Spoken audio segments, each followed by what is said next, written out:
Yes, as Dr. Ben stated, I was elected by this forum to serve on the Potato Industry Development Trust.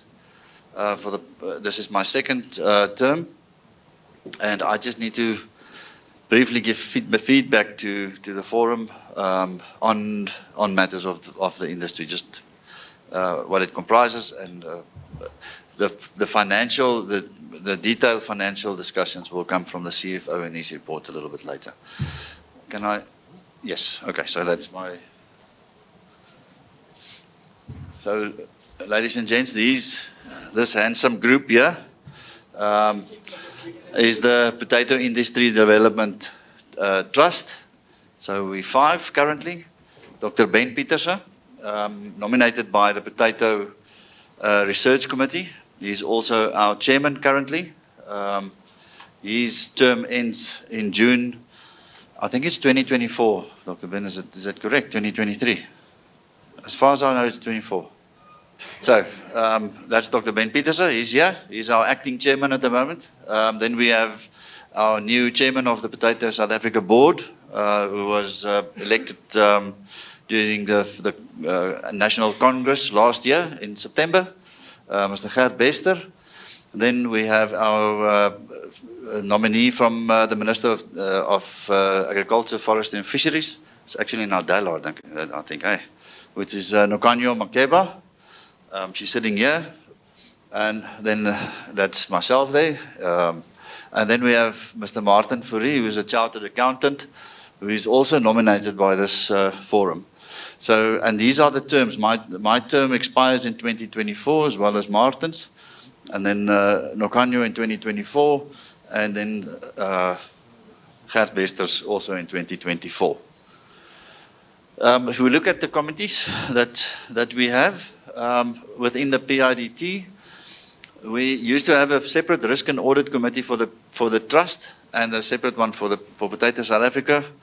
In this year, we decided to combine those two because we have a lot of overlapping issues or points, and we decided to join those two committees, those two risk and audit committees, and also to save on costs and duplication.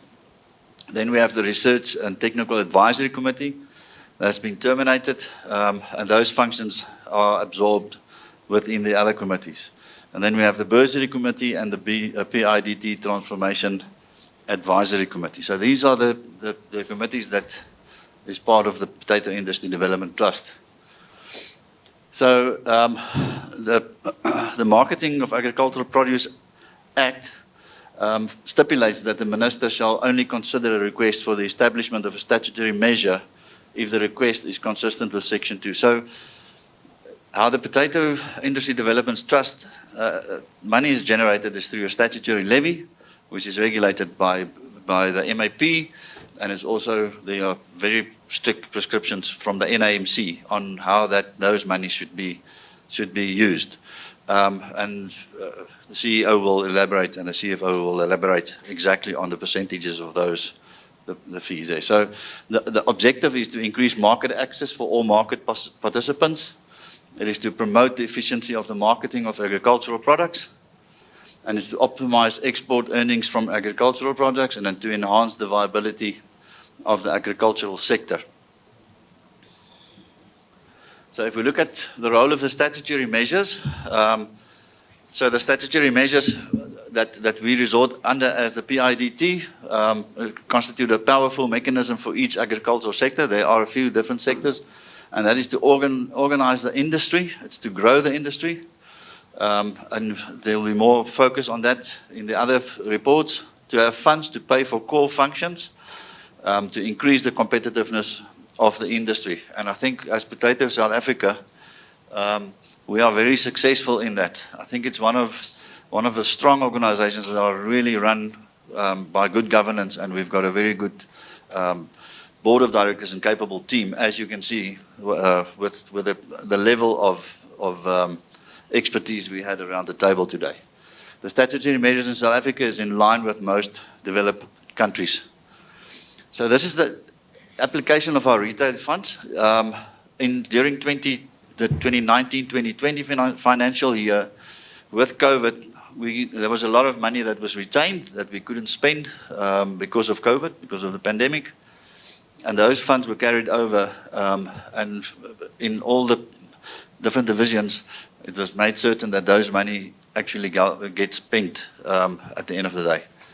So that's just that. I think Hein will also further elaborate on exactly where the financial position is on these funds. With the reduction in some of these committees, as I've shown before, it came to the table that it's a suggestion, and Billy will elaborate on it later, is that we would want from this forum to get a panel of subject matter experts. So those are people that are willing to put their hands up to say, you can push my button when you need advice or expertise on specific matters. So, and those core areas are APAC.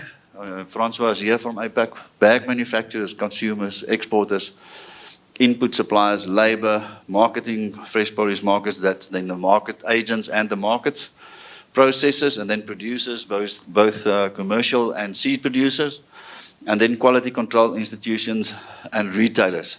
So all those sectors are invited to this meeting, and it's a point on Billy's agenda that we will ask for nominees or people willing to put up their hands to get involved when we face challenges like we normally face in our beloved country. So please, if you feel that you can fit in somewhere here and that you have good expertise and you can assist Potato South Africa to take our industry forward, please put up your hand.